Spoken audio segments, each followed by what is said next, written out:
Embarcan entonces en el viaje. Vamos a hacer un pequeño repaso de Lámina 75. La lámina 75, muchachos. Una cosa aquí porque vivimos con 75. sí, 75, sí, dice.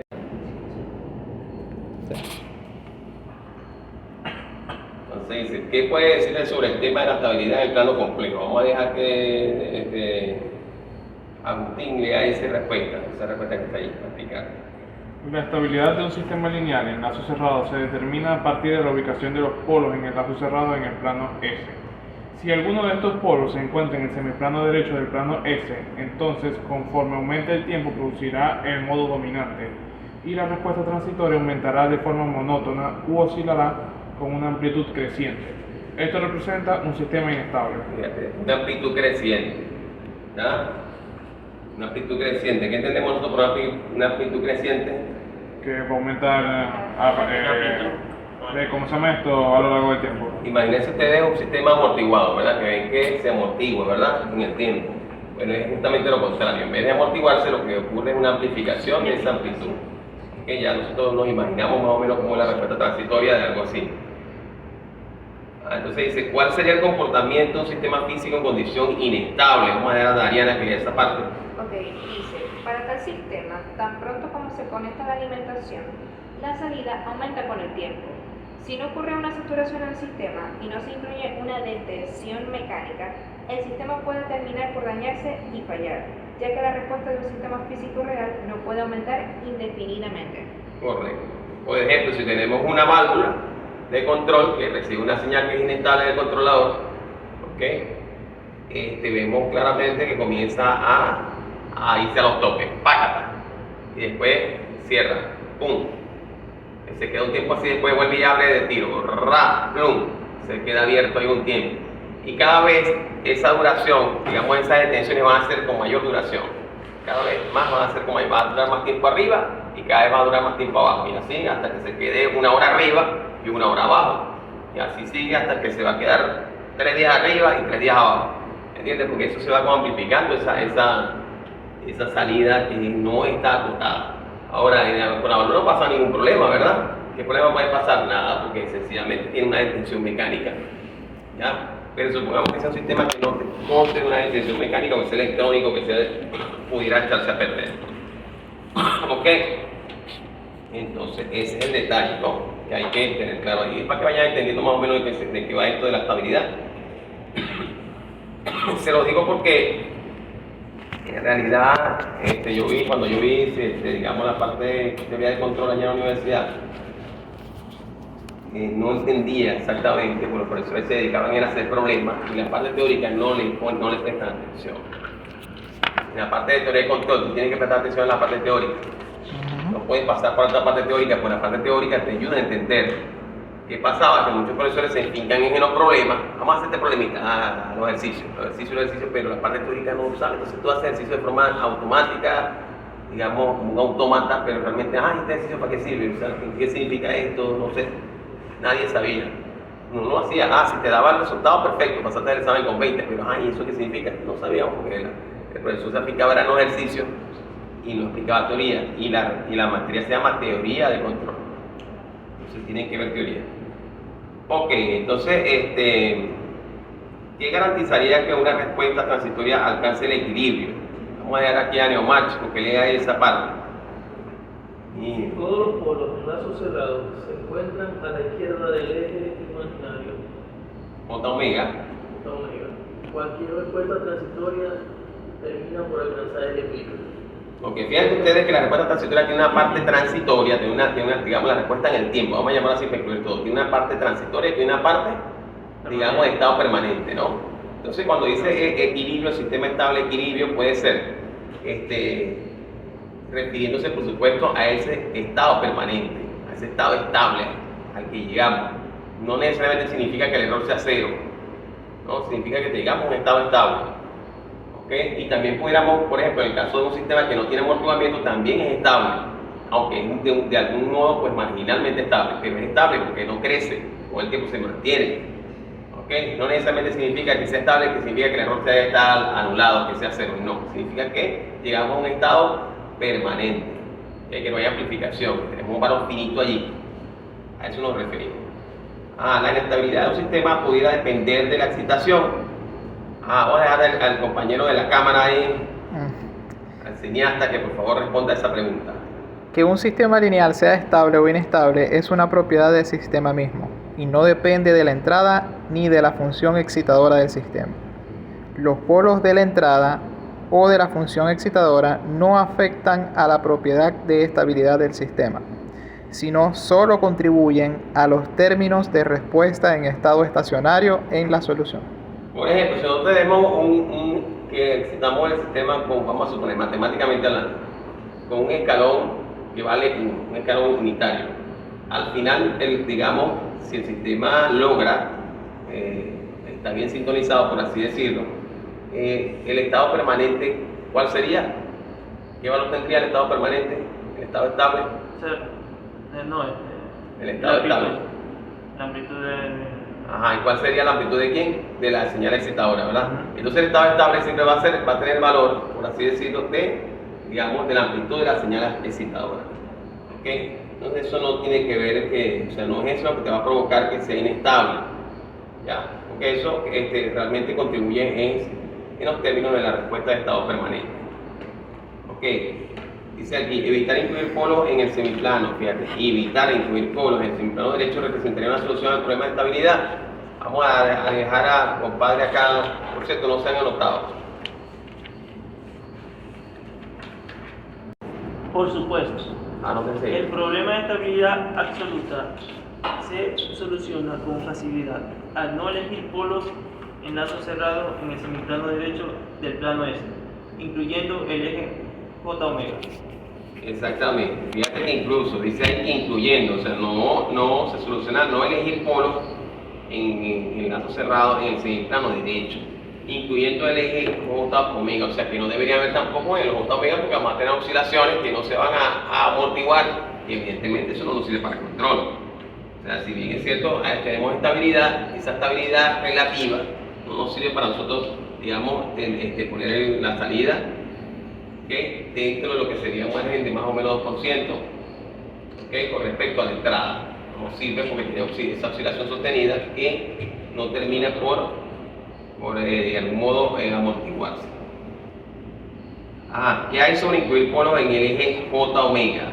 Fíjate, voy a leer yo esa parte. Si bien es cierto que matemáticamente hablando los polos en el lazo cerrado sobre el eje J omega producirían oscilaciones cuya amplitud no se reduce ni crece con el tiempo, así que ya eso lo vimos analíticamente hablando. En casos prácticos, en los que hay ruido, la amplitud de las oscilaciones aumenta a una velocidad determinada por el nivel de la potencia del ruido. Por tanto, un sistema de control no debe tener polos en lazo cerrado en el eje J omega. No debe tener, primero porque tenemos oscilaciones. Ahora, cuando tenemos ruido, pudiera ser que esos ruidos se suben y rueden un poquito, como quien dice, el polo lo rueden hacia la derecha y entonces vamos a tener que eso es casi imperceptible. Pero si después de una hora te das cuenta que ha crecido la amplitud. Y eso pasa porque allá en el laboratorio tenemos un sistema de control que trabajamos nosotros y efectivamente cuando lo dejaba así, lo dejaba una corriente, y cuando llegaba ya estaba la amplitud modificada. O sea, estaba un poquito hacia la parte inestable, porque siempre va el ruido. Ok, entonces dice, el simple hecho de que todos los polos se encuentren en el semiplano izquierdo garantiza una respuesta satisfactoria. Fíjate, el simple hecho de que todos los polos se encuentren en el semiplano izquierdo garantiza una respuesta satisfactoria, dice no. El solo hecho de que todos los polos en lazo cerrado se encuentren en el semiplano izquierdo del plano S no garantiza características satisfactorias de respuesta transitoria. Esto se refiere, esto nos referimos exactamente es a, por ejemplo, lo que acabamos de decir. ¿Okay? Por aquí vamos a tener entonces, digamos de algún modo, una estabilidad relativa y una estabilidad absoluta. Que si bien es cierto, nosotros podemos tener una estabilidad relativa, esa de repente no es la más adecuada para nuestra aplicación. ¿Okay? No es la más adecuada. Entonces, por ese motivo, dice que no es necesariamente, quiere decir que si todos están, porque pudiera ser que algunas estén muy cerca del plano, digamos, del semiplano derecho, y por supuesto hay muchas oscilaciones. O bien, si bien es cierto, podemos tener amortiguamiento, tenemos muchas oscilaciones y el tiempo de asentamiento es muy grande, entonces eso no nos sirve. Y recuerden ustedes que el error hay que eliminarlo lo más rápido que se pueda, ¿no? Entonces, si tenemos muchas oscilaciones, a pesar de que el sistema es estable y todas las raíces están en el plano izquierdo, al tener muchas oscilaciones, evidentemente, eso no corresponde a una...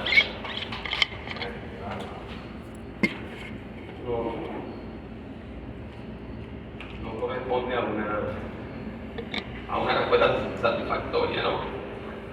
Ok, fíjate que sigue diciendo, ¿no? Si los polos dominantes complejos conjugados en lazos cerrados se encuentran cerca del eje J omega, la respuesta transitoria presentará oscilaciones excesivas o será muy lenta. Entonces, fíjense ustedes que a pesar de que podemos tener, digamos, dos características que no son deseables. Entonces, ¿qué puede hacerse para obtener una respuesta satisfactoria? ¿Qué puede hacerse, no?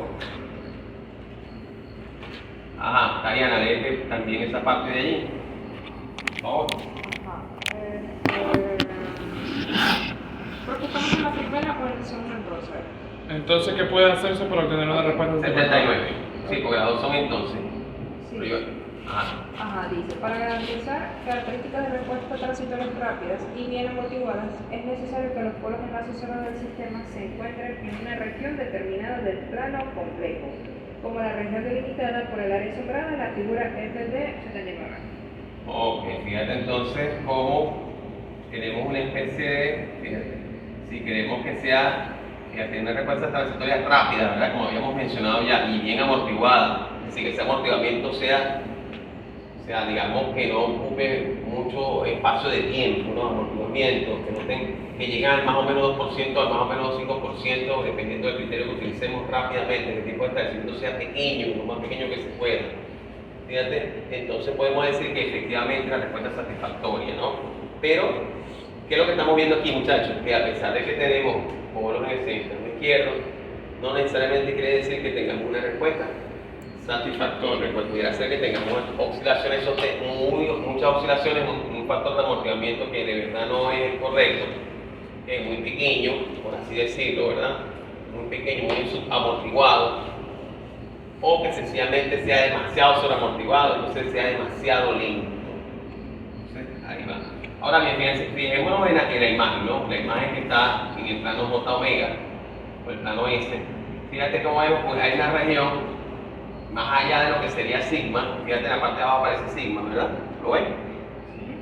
Entonces, para la parte de la izquierda, después de sigma, es donde por supuesto vemos que podemos conseguir, por ejemplo, en la región donde tenemos un factor de amortiguamiento mayor a 0.4, muchachos. ¿Okay? Estamos hablando de sistemas ¿qué? ¿Qué tipo de sistemas son esos? Subamortiguados. Subamortiguados, pero fíjate que se recomienda que el factor de amortiguamiento sea mayor a 0.4. ¿Ok? Sea 0.1, 0.2, vamos a tener muchas oscilaciones. ¿Entiendes? Muchas oscilaciones antes de que finalmente la respuesta termine por amortiguarse, ¿no? Y eso no es lo que buscamos. Entonces tenemos problemas para controlar. ¿Ok? Fíjate que el tiempo de establecimiento te está diciendo acá, fíjate que sería que se busca un tipo de establecimiento menor a 4 sobre sigma. Entonces sigma es esa separación entre lo que digamos, en lo que la región óptima, por así decirlo, o la región, digamos, donde vamos a conseguir un sistema que realmente cuya respuesta sea satisfactoria, y el plano complejo, ¿no? O sea, es decir, el eje J omega, y por supuesto el confín que tenemos con la parte ya inestable, ¿no?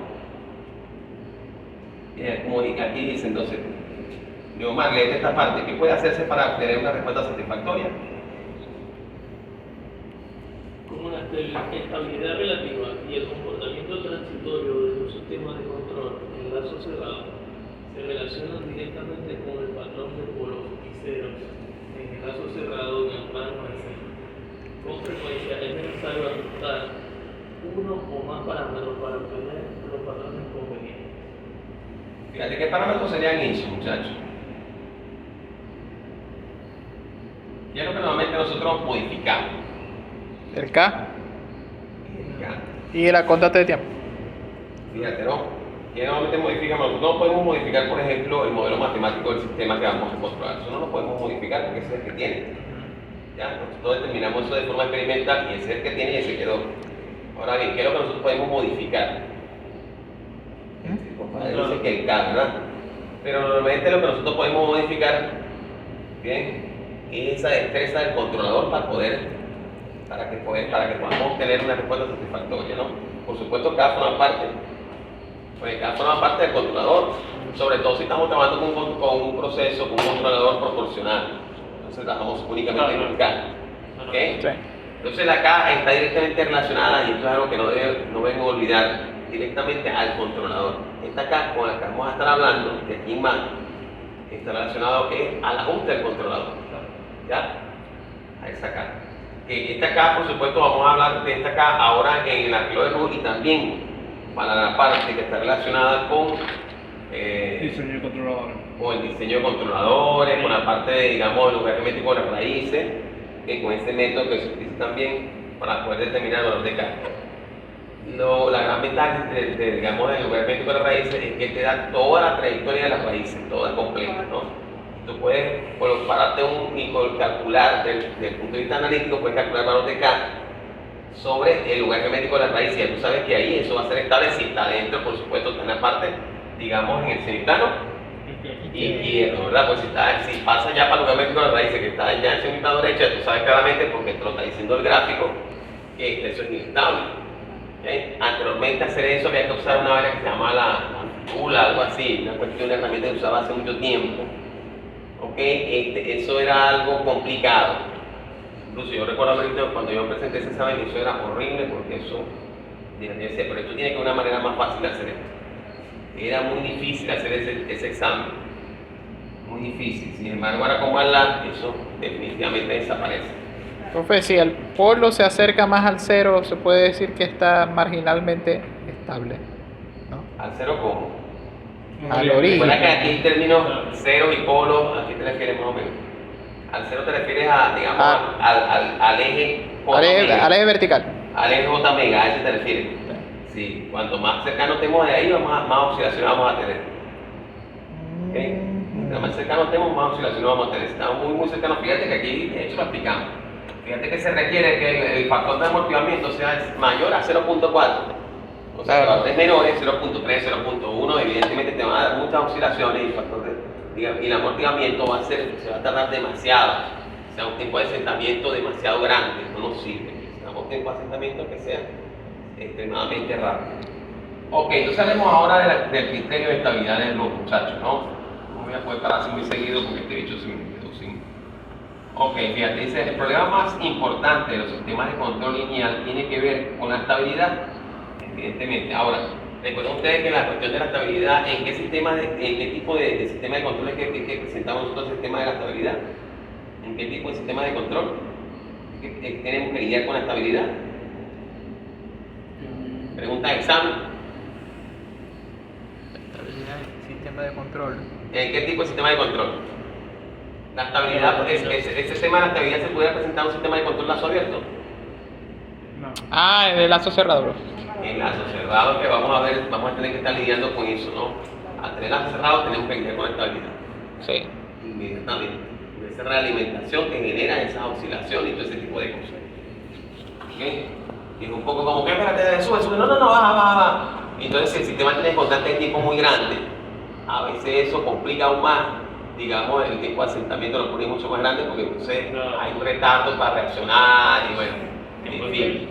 Entonces, cuando el contador dice baja, entonces la pena está subiendo, imagínate. Ya cuando llega ya la señal que está bajando, entonces que comienza a bajar y evidentemente eso es un problema muy grande. Por eso que se utiliza el sistema de control en cascada que normalmente lo ven ustedes en control avanzado, ¿no? Para que eso se agilice. Ok, entonces dice, ¿no? Es decir, el problema más importante del sistema de control lineal tiene que ver con la estabilidad, es decir, en qué condiciones se vuelve inestable un sistema. Si es inestable, ¿cómo se estabiliza? Son las preguntas que aparecen allí. En diapositivas anteriores se vio que un sistema de control es estable si y solo si todos los polos en lazo cerrado se encuentran en el semiplano izquierdo del plano. ¿Okay? La mayoría de los sistemas lineales en lazo cerrado tienen funciones de transferencia en lazo cerrado de la forma, fíjate, ¿no? Entonces hablamos de sistemas lineales invariantes en el tiempo, donde tenemos esos coeficientes son numéricos, ¿verdad? Son constantes, los coeficientes son, y normalmente nosotros vamos a trabajar con el sistema L y T.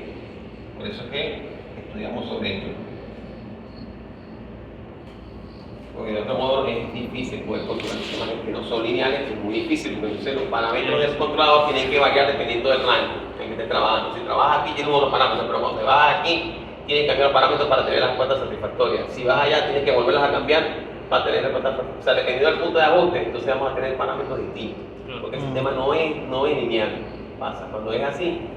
Y sin embargo, tenemos sistemas reales como por ejemplo estos que están acá, siempre vas a tener algo de falta de linealidad. Entonces te das cuenta que por ejemplo para el 60% del punto de ajuste el sistema te controla bien, chévere, pero entonces cuando lo pones en el 20%, vaya, no es igual. El control no es igual, se tarda más tiempo, hay oscilaciones, porque el sistema no son estrictamente lineales. Recuerden ustedes que esto es lo que es una aproximación, lo que uno hace, ¿no? Es una aproximación. Entonces, ¿en qué consiste el criterio de estabilidad de Root? ¿Qué es lo que hace? Esto te voy a decir una cosa. Si nosotros agarramos la ecuación característica y le hallamos los polos, le hallamos las raíces como al lado, directamente vamos a ver que tiene raíces positivas, ¿verdad? Resulta que es algo bastante absurdo, ¿verdad? Es algo absurdo, o sea, pero para que usar algo para que estudiar algo que no tiene sentido. O sea, si yo simplemente agarro, esto es una calculadora, calculo las raíces y me da las raíces y ya voy a saber cuáles son las positivas de una vez, esto está inestable, ¿verdad? Claro. De una vez directo. Ahora, ¿por qué creen ustedes que sí, los libros, fíjate, los libros más recientes todavía aparece este tema? ¿Por qué creen ustedes que eso aparece? ¿Por qué se aparece ese tema a pesar de que es fácil agarrar una calculadora? Vamos a suponer, en los tiempos de mi papá o en los tiempos del profesor Carlos, evidentemente para hallar, por ejemplo, para resolver un polinomio de cuarta, de tercera, vamos a suponer de tercero, es difícil, ¿verdad? De cuarta era difícil, pero ahorita con una calculadora, tú metes el polinomio del tamaño que sea, como al lado, usas roots y de una vez para acá te da la raíz. Pon el que te dé la gana, que te lo va a dar igualito. Ajá. Pero entonces, en ese entonces era más difícil, pues había que usar métodos interactivos a pie. Eso era horrible. Yo vi ese método de Leonardo, un método para hallar las raíces. El de Ruffini también. Ajá, bueno, el Ruffini era si tenías raíces que eran enteras, pero si no eran enteras. Si mal no recuerdo, si no eran enteras era peor porque tenías que empezar a usar fracciones hasta ver si... Bueno, pero a veces ni fracciones. ¿Y si tenías un número imaginario? Ahí sí, pero no o sea, se puede usar hasta cierto punto. Se puede usar, pero si era bonita, tenía que ser bonito. No, bonito está bien, pero bonito se puede quedar ahí. Cuando tú haces esto aquí, te tienes un modelo matemático aquí experimental, no te va a dar bonito, compañero, te va a dar una cosa fea. Y me explicaron que no se cuadra con una parte. Entonces ahí es donde viene. Ok, entonces vamos a hablar de eso, la razón y por qué. El por qué se utiliza todavía esto que tiene años, décadas. ¿Por qué lo utilizamos? Y tiene que ver directamente, está directamente relacionado con K. Okay, por eso que se utiliza. Ok, entonces fíjate, este criterio simple que permite determinar la cantidad de polos en el lazo cerrado que se encuentra en el semiplano derecho del plano S. Okay. Fíjate, es un criterio simple que permite determinar la cantidad de polos positivos en lazo cerrado. O sea, dependiendo del cambio de signo, tú sabes cuánto. Si tienes un cambio de signo, tienes uno. Si tienes otro cambio de signo, tienes dos raíces. Y así vas sabiendo. No te dice cuáles son las raíces, qué valor tienen, pero te dice cuántas hay. ¿Ok? Ahora, igual, eso no tiene chiste. Diría Daniela, ¿verdad? Pero ¿qué chiste tiene eso? ¿Verdad? Yo puedo usar RU y ya está, ya me dice la raíz una vez, no quiero tiempo haciendo todo ese poco de malabares ahí que hay que hacer.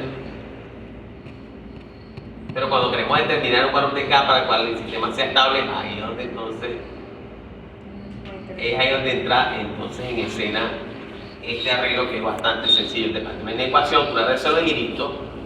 ¿Ok? Bien, entonces, bueno, fíjate, ¿de dónde este criterio obtiene la información relacionada con la estabilidad absoluta del sistema? Porque aquí vamos a analizar la estabilidad estable o inestable. Eso es estabilidad absoluta. Si es estable o inestable. Es básicamente para eso que utilizamos el criterio de Root. Entonces, vamos a dejar a Juancito. Juancito, por favor, léete la respuesta esa. ¿De dónde este criterio obtiene la información relacionada con estabilidad absoluta del sistema? Ajá. El criterio de estabilidad de Root dice si existen o no raíces inestables en una ecuación polinomial, sin tener que obtenerlas en realidad. Este criterio de estabilidad solo se aplica a los polinomios con una cantidad finita de términos. Cuando se aplica el criterio a un sistema de control, la información sobre la estabilidad absoluta se obtiene directamente de los coeficientes de la ecuación característica. Cuando se aplica el criterio a un sistema de control, la información sobre la estabilidad absoluta se obtiene directamente de los coeficientes. O sea, cuando vemos los coeficientes nos damos cuenta. Podemos darnos cuenta dependiendo del signo de esos coeficientes, sabemos si tienen valores negativos ahí, ¿qué pasa? Es muy probable que tengamos raíces positivas, entonces no vamos a aplicar el criterio porque simplemente con mirar, ¿ok? Podemos saber eso, ¿no? Eso sería una condición, digamos, necesaria. ¿Ya? Sin embargo, fíjate, por ejemplo, una condición necesaria es que todos sean positivos, todos los coeficientes sean positivos.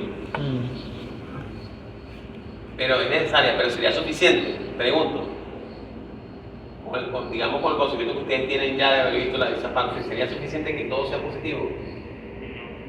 No, ¿verdad? Fíjate, es necesario, sin embargo no es suficiente. Entonces, a pesar de que tengamos todos los coeficientes positivos, tenemos que aplicar igualito el criterio de Root, el arreglo de Root, para saber si hay o no, finalmente, esa raíz es positiva. O sea, simplemente con mirar y decir, bueno, entonces no tiene, porque todos son positivos, no basta, tienes que aplicarlo obligado. Ahora, cuando tenemos un negativo, ahí sí llegamos hasta ese punto. Ahí estamos seguros de que no va para valer porque seguramente tiene raíces positivas, ¿ya? Ok, entonces, ¿qué examen a priori? Fíjate, vamos a ir viendo, fíjate, este tipo de cosas ustedes las pueden, yo se las paso a ustedes, fíjate que esta información es interesante porque esto es algo que no se toma en cuenta para hacer los problemas. Se explica, qué ladrón. Ustedes nunca saben exactamente de qué va la cosa. Ok, vamos a dejar a Eric. Eric, ¿qué examen a priori puede realizarse al polinomio característico para saber si el procedimiento es necesario? Ok. De plano puede decirse que la condición necesaria es que todos los coeficientes sean positivos. Si alguno de los coeficientes es cero o negativo, ante la presencia de al menos un coeficiente positivo, hay una raíz o raíces imaginarias que poseen partes reales positivas.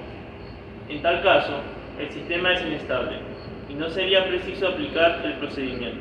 Ahora bien, si todos los coeficientes son negativos, bastará con multiplicar a ambos miembros de la ecuación por -1 para que se hagan positivos. Recuerden ustedes que ese problema está igualado a cero, la parte de abajo digamos de la ecuación que emana de qué?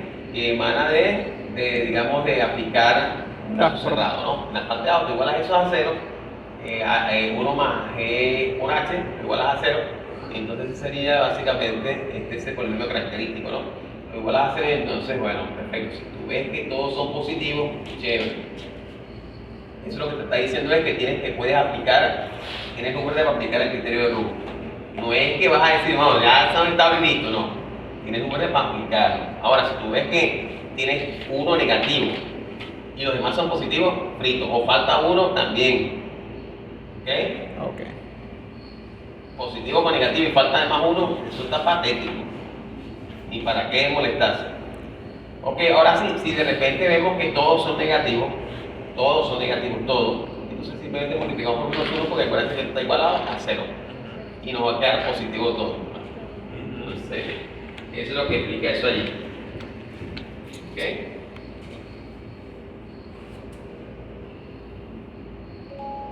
¿Se entiende? Sí, claro. Ok, esa es la idea, que lo vean. Es un grillo, ¿qué cosa es eso? No, aparece el aire acondicionado. Debe ser el aire que está medio dañado. El aire, ese era como muje, ¿verdad? El muje del aire, ¿sabes? Lámina 83, ok. Estamos en la lámina 83. ¿Cuál sería el primer paso para la aplicación de este criterio? Fíjate, se escribe el polinomio en S de la forma siguiente, como podemos ver allí, ¿verdad? Vayan siguiéndome para que no se pierdan, muchachos. Profe, ¿no venía la anterior? No, ya eso se dijo. Ya lo hablamos eso. Dice que todos los coeficientes sean positivos será suficiente para concluir que el sistema es estable. ¿Eso qué dices tú que no leímos? Fíjate, vamos a leer rapidito. Es importante señalar que la condición de que todos los coeficientes sean positivos no es suficiente para asegurar la estabilidad. Ya eso lo habíamos dicho. Okay. Que la condición es necesaria para la estabilidad, pero no suficiente.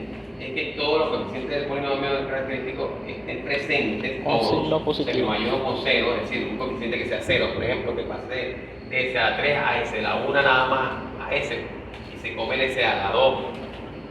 ¿Entiendes? Y que tenga signo positivo, que todos estén presentes y tengan signo positivo, aplicar digamos, el método, ¿no? Bien, entonces fíjate, ¿cuál sería el primer paso para la aplicación de este criterio? Fíjate, el polinomio se escribe de esa forma como está allí, ¿ok? Donde los coeficientes son cantidades reales, se supone que a su n es distinto de 0, ¿ok? Es decir, nada de raíces nulas, ¿ya? Raíces en 0, porque evidentemente una raíz en 0 vamos a tener un sistema. Y cuanto más cerca esté del plano del imaginario, va a tener dominancia, va a ser dominante y va a agarrar y va a revolver todo. Que tengamos un polito cerquita del J omega, que eso va a afectar todo, que va a ser dominante. ¿Ya? Bien, ¿cuál sería el segundo paso de la aplicación? Primero vemos que estén todos los coeficientes, todos los términos por así decirlo, y que todos sean positivos. Ok, eso es lo primero. Necesario pero no suficiente, ¿no? ¿Cuál sería el segundo paso de la aplicación de este criterio? ¿No? Se verifica a priori que todos los coeficientes del polinomio característico sean positivos y que estén presentes. En caso de no ser así, suspender el procedimiento ya que solo interesa la estabilidad absoluta y no la relativa. ¿Ya? Si es estable, es inestable. No nos interesa eso. Ok, ¿cuál sería el tercer y último paso de la aplicación, verdad? Fíjate, si todos los coeficientes son positivos, lo que sigue es ordenarlos en filas o columnas ciñéndose al patrón siguiente. Así ahí, ¿no? Ahí está el patrón, ¿no? Fíjate cómo vemos, fíjate que pasa de a su 0 a su 2 y de a su 2 a su 4 a su 6. Fíjate que se van salteando coeficientes y entonces los colocas en la parte de abajo. ¿Ya? Fíjate, sería S a la 4, S a la 3, vamos bajando con las S, la primera columna. Ok, y evidentemente esa es la forma de arreglar. Ya eso ustedes lo tienen claro, ¿verdad que sí? Ajá. Entonces, fíjate, vamos a leer esa parte de ahí. Vamos a leer esa parte de ahí. Si todos los coeficientes son positivos, lo que sigue es ordenarlos en filas o columnas ciñéndose al patrón siguiente. Los coeficientes A se obtienen directamente del polinomio característico. Recuerden ustedes que esos coeficientes son los coeficientes del polinomio característico, lo que tienen que ver con A. Ya las B y las C lo obtenemos del cálculo que hacemos acá. ¿Okay? Los A toditos sacamos el polinomio directamente del polinomio característico, pero lo que son los B y los C y los D o los que tengan, ya serían el resultado de aplicar el criterio de error. Los coeficientes B, C y D hasta G se obtienen mediante un cálculo sencillo de multiplicación cruzada. Ya ustedes lo conocen, ¿verdad? El proceso de formar filas prosigue hasta que ya no queden más elementos. El número total de filas es n más 1. Si es de tercer orden, entonces sería 4. Si es de quinto orden, sería entonces 6. Y así vamos, ¿no? La fila. Porque sea la 0 debe incluirse. Ok. Entonces, por ejemplo, fíjate, ¿no? Aquí hay un error, yo quiero que ustedes lo vean. En la lámina 85, ¿verdad? En la lámina 85 el brillito está fuerte. Fíjate, multiplicación cruzada, ¿cómo sería eso? ¿Cómo sería eso de la multiplicación cruzada? Mínimo como un múltiplo. Fíjate acá, entonces para hallar B sub 1, muchachos, ¿no? Recuerden que las A todas emanan directamente del polinomio, pero las B, las C, las D, no. Tenemos que lo obtenemos a través de esa multiplicación cruzada. Bien, entonces fíjate, el B sub 1 ¿cómo sería? Sin mirar ahí, díganme ustedes. El B sub 1, ¿dónde vemos el B sub 1, profe? ¿Cómo lo obtenemos? el B1 ¿cómo se obtiene? Las primeras dos columnas se cruzan. Correcto. Fíjate, sería A sub 1 por A sub 2 menos A sub 0 por A sub 3 sobre A sub 1. Sobre su uno. ¿Verdad que sí? Sí. ¿Por qué sobre a su 1, profe? Ese es el procedimiento. Pero ya va. Si, por ejemplo, estamos buscando B sub 1, Ajá, fíjate. Sobre A sub 1, fíjate. Ajá. Fíjate. A sub 1 por A sub 2 menos A sub 0 por A sub 3 sobre A sub 1. Recuerda que el B sub 1 no lo tiene, lo está calculando, no puedes colocar B sub 1. ¿Ya? Ah, B sub 2 ¿cómo sería? Díganme B sub 2, por favor. ¿Quién se atreve? A 5 por A2 menos A3 por A4. El B sub 2. Ajá. Vamos a ver. Sí, ya. Ajá. no entiendo eso. Sí, está complicado. Yo cuando he visto uno que tenía como una chuletica, algo así. Sí, pero que eso normalmente se... Fíjate, A sub 1 por A sub 4. Fíjate que se omite donde estás parado, en la columna que estás, ahora se omite. Entonces A sub 1, ¿verdad? Por A sub 4 menos A sub 0 por A sub 5, ¿verdad que sí? ¿Sobre quién? Sobre A sub 1 igualito, ¿ves? No entiendo eso, profe. O sea, siempre va a ser así. Así como aparece ahí. Ahí están las ecuaciones. Fíjate, entonces B sub 2. A sub 1 por A sub 4 menos A sub 0 por A sub 5 sobre A sub 1. A su 1. Siempre va a ser sobre todo los primeros elementos que están allí.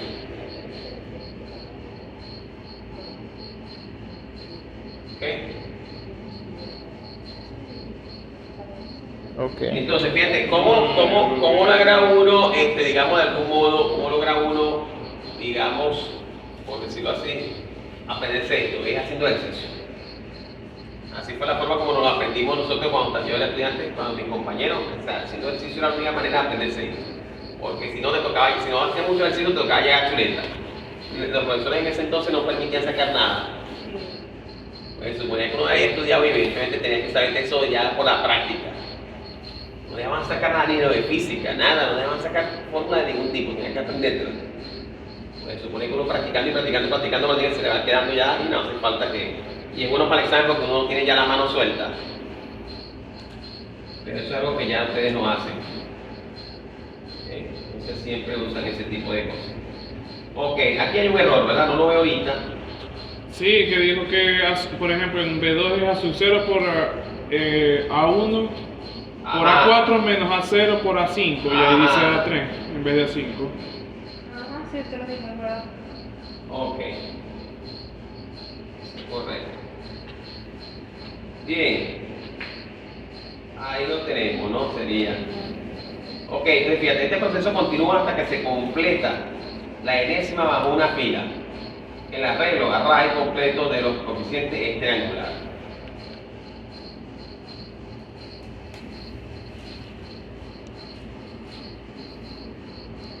Es triangular, completamente triangular.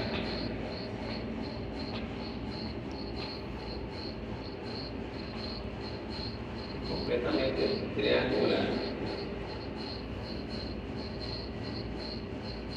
Ajá. Correcto. Ahí está el error. Ajá, entonces, ¿pero qué plantea exactamente el criterio de Rubin? ¿Qué plantea exactamente? Vamos a dejar a Neomar ahí, a Eric. Ah, ok. ¿Dónde está Eric? Allá atrás. Aquí estoy. Ajá. Ok. El criterio de estabilidad de Ruth plantea que el número de raíces con pares reales positivos del polinomio característico es igual al número de cambios de signos de los coeficientes en la primera columna de la regla de Ruth. Debe señalarse que no es necesario conocer los valores exactos de los términos de la primera columna, solo se necesitan los signos. Fíjate, entonces, la primera columna, los signos que va a tener sea, por cada cambio de signo de más a menos, vas a tener entonces una raíz positiva. ¿Okay? O sea, cualquier signo negativo ya evidentemente sabemos que es raíz positiva y ya llegamos a la conclusión de que el sistema es inestable. A pesar de que todos los coeficientes sean positivos, eso puede ocurrir. A pesar de que todos sean positivos, puede ocurrir que aparezca un negativo en el camino, que no se ve. Sí, porque recuerden ustedes que esa multiplicación cruzada es con menos. Es decir, por ejemplo, si el producto este de acá que está después del menos es mayor al producto este, listo, ya te quedó negativo. Eso es parecido como a determinante, ¿verdad, profe? Sí. Igualitico. Por ejemplo, si tú tienes aquí, fíjate en este caso, tú tienes que, por ejemplo, el A sub 1 por A sub 2 es menor a la A sub 0 por A sub 3. Fíjate que a pesar de que A sub 1, A sub 2, A sub 0 y A sub 3 todos son positivos, si es menor A sub 1 por A sub 2, ya una vez te queda negativo. A pesar de que todos son positivos, Claro. pero son mayores unos que otros. Entonces también conviene que unos sean mayores que otros para poder, o sea, no simplemente que sean positivos, sino que algunos sean mayores que otros, que sus productos sean mayores, para que entonces podamos decir, entonces, para yo decir eso, mejor me tengo que aplicar obligatoriamente el criterio. Profe, ¿por qué en las B se estudian 3B, en las C 3B y en las D solamente 2? Porque el procedimiento es igual, entonces ¿para qué repetir lo mismo en todos los ejemplos? Además que no te va quedando como un triángulo, se va quedando ceros y ceros y te va quedando como un triángulo así. Okay. Ajá, entonces, ¿qué parte exactamente? Ajá, ya lo leímos, ¿verdad? Ok, eso significa que, por supuesto, vamos a tener cambios en la primera columna de signo. Que el cambio de signo automáticamente ya decimos que hay raíces positivas, no es necesario el valor en sí mismo del coeficiente de la columna, sino simplemente lo que nos importaría sería el signo. Ok, ¿cuál sería la condición necesaria y además suficiente para concluir que un sistema es estable o inestable? ¿Cuáles serían esas condiciones necesarias y además suficientes? Fíjate, buena pregunta, ¿verdad? La condición necesaria y suficiente para que todas las raíces del polinomio característico se encuentren en el plano izquierdo del plano S es que todos los coeficientes A sean positivos y que todos los términos de la primera columna del arreglo de root tengan signo positivo. ¿Ok? Ahí sí vamos a decir, epa, esto es estable. Nos dio, todos son positivos y a la vez todos nos dando positivo aquí. No hay cambio de signos, de positivo para negativo, por tanto, tenemos que estamos estables. Podemos llegar a la conclusión, mira, esto está estable. Sin embargo, el arreglo de root tiene una aplicación un poco que va más allá, ¿no? Como poder determinar el valor de K para el cual el sistema sería estable. Entonces, por eso es que todavía se utiliza. Esa es la razón. Ahí se muerto si no fuera por eso. Ok, entonces fíjate, ¿qué otra cosa haría falta saber para simplificar el trabajo al aplicar el procedimiento? ¿Qué otra cosa? Voy a decir esta parte, muchachos. Eso empezó de repente, ¿verdad? Está extraño. Ajá. Fíjense una cosa, ¿qué otra cosa haría falta para simplificar el trabajo, ¿verdad? Lo que hay que tener el procedimiento. Mientras se desarrolla el arreglo de root, es posible multiplicar o dividir una fila completa por un número positivo para simplificar el cálculo numérico subsecuente, manejando así números más pequeños sin alterar la conclusión sobre la estabilidad. Más adelante se verá esto un ejemplo. O sea, podemos dividir entre 2. Si vemos que por ejemplo tiene los coeficientes están 2, 8, 4, dividimos entre 2 y listo.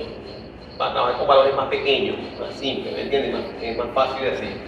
Eso lo podemos hacer. Ok, ¿qué se puede decir sobre el empleo de este criterio en la actualidad? Que la pregunta que le habíamos dicho, ¿no? Fíjate, dice aquí, fíjate esa parte también.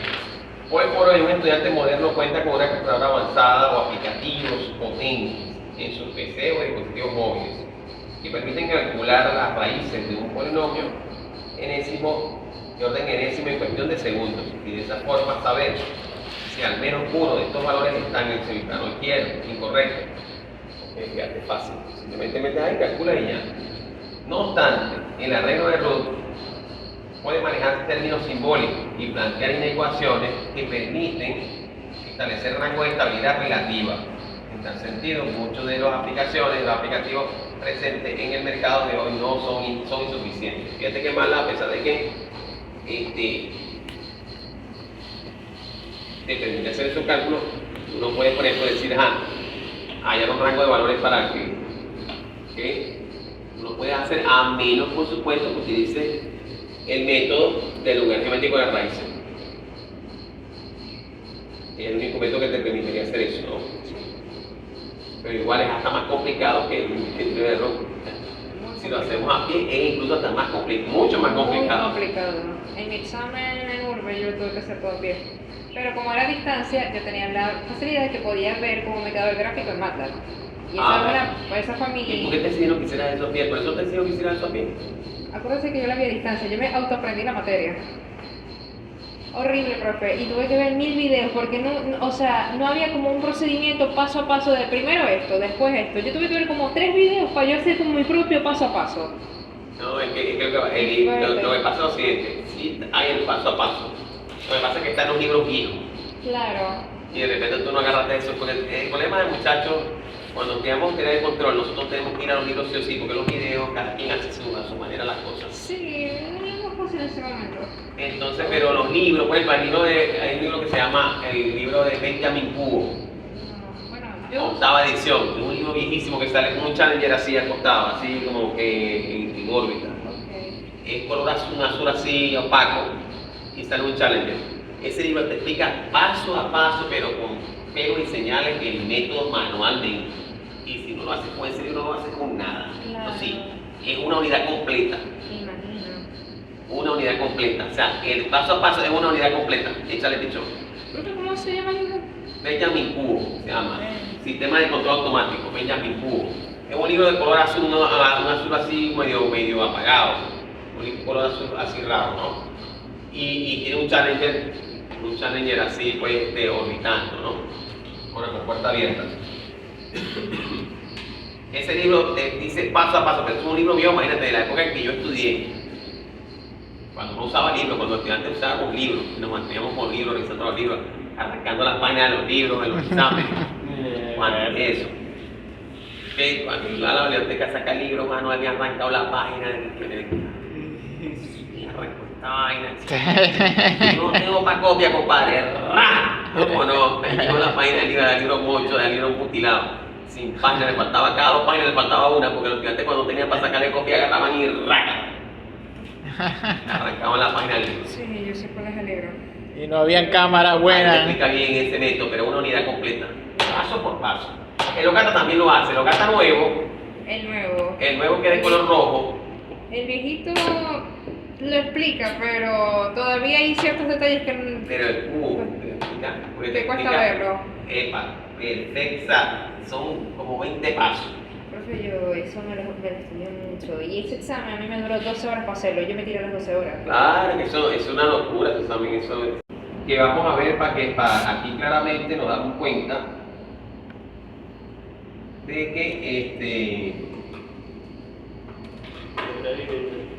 que efectivamente no basta con que todos los coeficientes sean positivos. ¿Ok? No basta con que todos los coeficientes sean positivos. Hay varios casos que planteo ahí, se lo voy a dar a ustedes. Tienen esa información ahí, eso está facilito. Yo normalmente trabajo con Ogata, con el cubo, porque yo sí uso libros, muchachos. Los profesores sí tenemos que usar libros sí o sí. Ustedes no lo usan, pero nosotros sí tenemos que usarlo porque nosotros evaluamos texto. Todavía, cuando ya esto se cae para competencias, no sé en qué momento será que uno finalmente cambia la educación hacia la competencia más que al texto. Entonces, pero yo creo que la competencia más que todo sería el laboratorio. Es la única parte que podemos conseguir con la competencia. A sintonizar un lazo, un laboratorio para hacer eso necesitamos. Allí en Cabima yo lo hacía, pero el sistema me costó $800. Un año, los estudiantes lo quemaron al cabo de un año. Va a aplicar el criterio de estabilidad de Root al siguiente polinomio del tercer orden. Fíjate, vamos a borrar aquí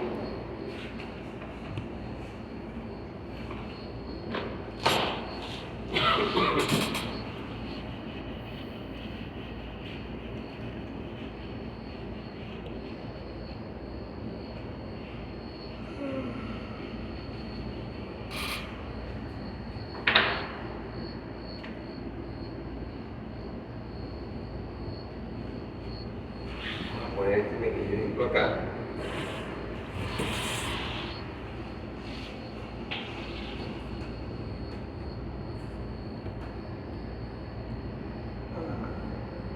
A sub 0, S a la 3, más A sub 1, S a la 2, más A sub 2, fíjate que esto va aumentando, S más A sub 3. Todo esto igual a 0. ¿Sí? Entonces, ¿cómo empezamos aquí arriba? S a la 3, ¿verdad? Después viene aquí abajo S a la 2, S y S a la 0. Fíjate que tenemos, ¿cuántas filas tenemos? 1, 2, 3, 4. ¿De qué grado el polinomio? De tercer orden. De tercer grado, ¿verdad? Fíjate, tenemos 4 filas porque es de tercer grado, n más 1. Ok, entonces fíjate que empezamos a acomodar esto así. Por ejemplo, en este punto empezamos con A sub 0. Nos saltamos A sub 1, vamos para A sub 2. ¿Ok? Y después acá en la parte de abajo ya tendríamos que trabajar ya con A sub 1 y A sub 3, ¿verdad que sí? A sub 1 y A sub 3. ¿Ya? Es decir, A sub 0 y A sub 2, A sub 1 y A sub 3. Ok, si queremos hallar entonces este que está aquí, el primer B, que es este que va acá, ¿qué tenemos que hacer? Fíjate, A sub 1 por A sub 2, ¿verdad? A sub 1 por A sub 2 menos A sub 0 por A sub 0 por A sub 3 sobre qué? A sub 1. Sobre A sub 1. ¿Verdad que sí? Básicamente. Fíjate, aquí por ejemplo, para hallar el B de acá no tiene mucho sentido porque entonces aquí tenemos todo 0 y evidentemente esto te va a 0. ¿Verdad que sí? Entonces no tiene nada de sentido hacer este de aquí. Porque tenemos que trabajar con este y lo que se supone está de este lado. Y evidentemente pues no. Ok, entonces, este de acá. ¿Cómo sería este de acá? Sería todo esto, ¿verdad? Vamos a sacarlo aparte, ¿no? Sería este por este menos este por este sobre este. Exacto. B1. ¿Verdad que sí? Entonces fíjate, ¿no? Sería, vamos a sacarlo aquí aparte. A sub 1, A sub 2 menos A sub 0 por A sub 3 sobre A sub 1, ¿verdad? Eso lo multiplicamos por quién? Por A sub 3. ¿Verdad que sí? Por A sub 3. Menos A sub 1, pero A sub 1 te queda multiplicado por supuesto por quién? Por 0, ¿verdad? Sobre, por supuesto, esto mismo que está acá. Entonces me quedaría A sub 1, A sub 2, menos A sub 0, A sub 3, sobre A sub 1. Evidentemente esto que está acá es 0 y esto se va a cancelar con esto de manera tal que lo que me queda es A sub 3. ¿Lo ves? Ok, entonces aquí lo importante no es solamente, fíjate, no es solamente que todos sean los coeficientes son positivos, como vemos, son positivos, estamos claros, ¿verdad? Digamos que esa sería la condición necesaria, mas no es suficiente. ¿Y por qué no es suficiente? Bueno, precisamente este problema de ejemplo me va a decir a mí el por qué no es suficiente. Nosotros necesitamos que toda esta columna que está acá, todita esta columna sean positivos, positivo, positivo, positivo. Ok. Entonces fíjate, aquí tenemos positivo A sub 3, tenemos positivo A sub 1 y A sub 0, pero aquí tenemos, digamos, una zona gris. Aquí hay una especie de zona gris. ¿Ok? Hay una zona gris porque tenemos un negativo allí y ese negativo me da como que nervio, ¿no? Entonces si el producto, fíjate que si el producto A sub 0 por A sub 3 es mayor que el producto A sub 1 por A sub 2, entonces se me explica. Entonces fíjate. Menos. Entonces, en ese caso, por supuesto, lo que hacemos es lo siguiente. Aquí vamos a determinar ¿qué condición me permite a mí esto, no? Entonces sería que sea positivo y no 0. Entonces sería A sub 1 por A sub 2 menos A sub 0 por A sub 3. ¿Okay? A sub 1 mayor a 0. Mayor a 0. Mayor a 0. Entonces, evidentemente, pues debe ser, fíjate. Aquí claramente pasamos esto para acá, esto que está restando pasa sumando. Mayor para que sea, digamos, positivo.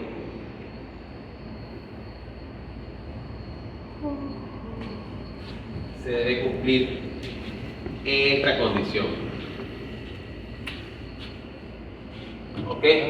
Se debe cumplir esa condición, es decir, que el producto A sub 1, el producto A sub 1 por A sub 2 debe ser mayor que el producto A sub 0 por A sub 3. Y ya entonces ahí, si nosotros podemos decir que el sistema es estable. ¿Ok? Fíjate que no basta con que todos sean positivos, sino que además los productos de esos coeficientes también cuentan. ¿Ya? También cuentan.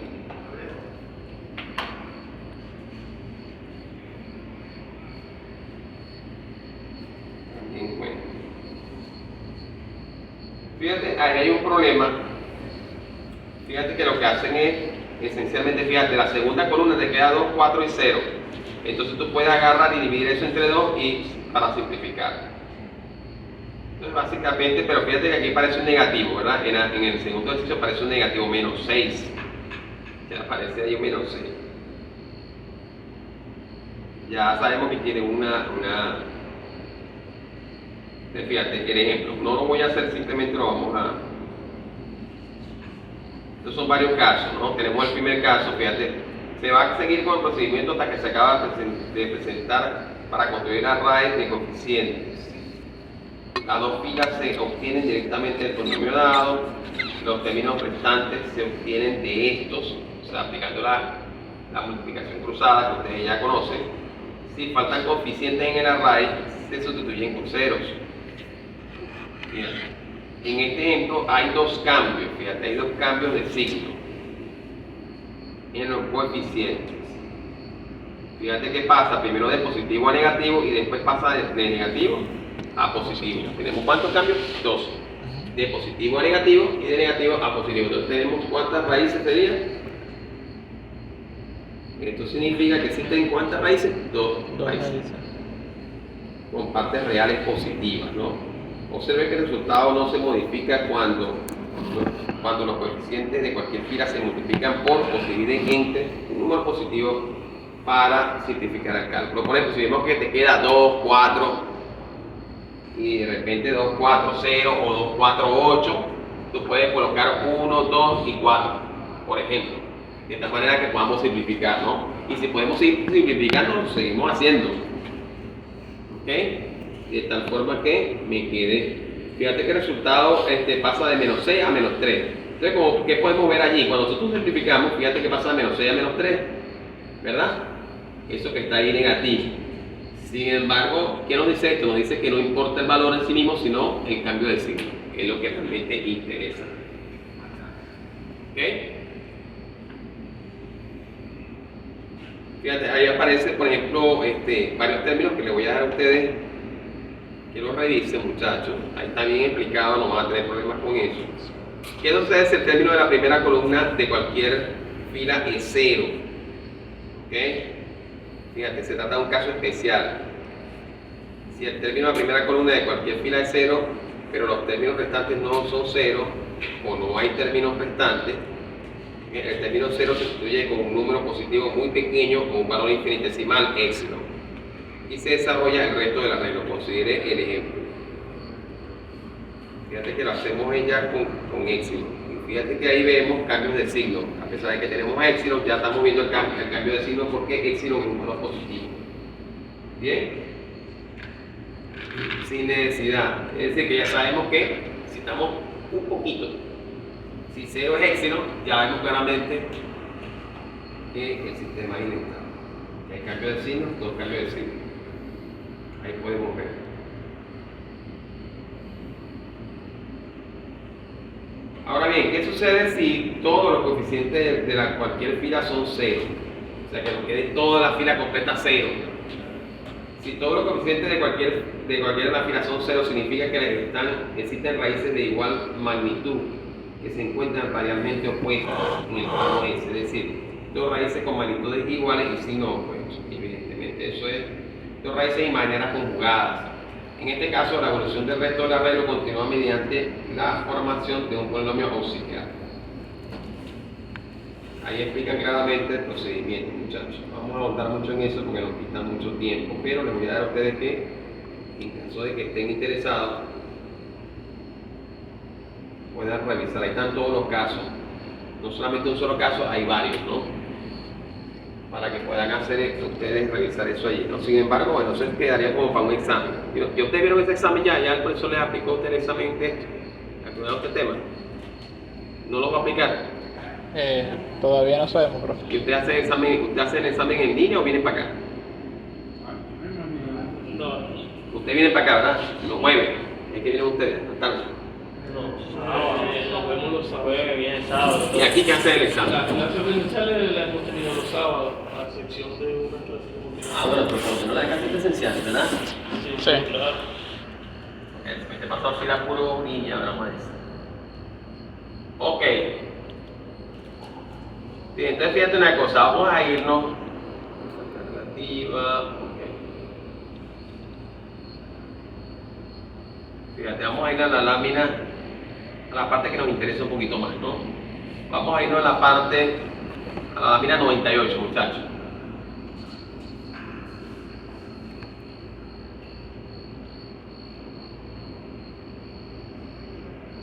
Fíjate. Ahora bien, ¿qué puede decirse sobre el análisis del sistema de control? ¿Qué puede decirse sobre el análisis de los sistemas de control? El criterio de error tiene una utilidad limitada con respecto al análisis del sistema de control, en especial porque no brinda información sobre cómo mejorar la estabilidad relativa ni tampoco cómo estabilizar un sistema inestable. Simplemente te dice que es estable o no, más nada, no te dice cómo vas a mejorar, en qué sentido tienes que ir, en qué dirección debes ir para poder mejorar. Sin embargo, es posible determinar los efectos de cambiar uno o dos parámetros de un sistema si se examinan los valores que producen inestabilidad. Okay, fíjate una cosa, si bien es cierto, nosotros no nos dice exactamente qué ruta tomar para poder mejorar la estabilidad relativa a un sistema, nosotros podemos incorporar el valor K. ¿Okay? Y ese valor K me permite a mí más o menos saber qué rango de valores para K me haría el sistema estable o inestable, ¿no? Dependiendo de cómo plantees tú la condición. Si la planteamos así, mayor a 0, ¿ok? Entonces serían los valores de K, para que lo cual lo harían estable, ¿verdad? Ahora, si lo planteamos menor a 0, evidentemente inestable. Pero lo que nosotros siempre buscamos es que sea mayor a 0. ¿Cuáles son esos valores para el cual el sistema es estable? Si se sale de ese conjunto de valores, evidentemente es inestable. Ok.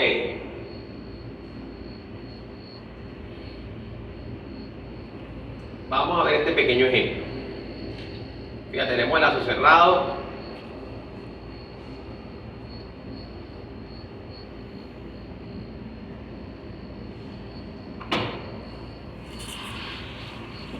Aquí ustedes.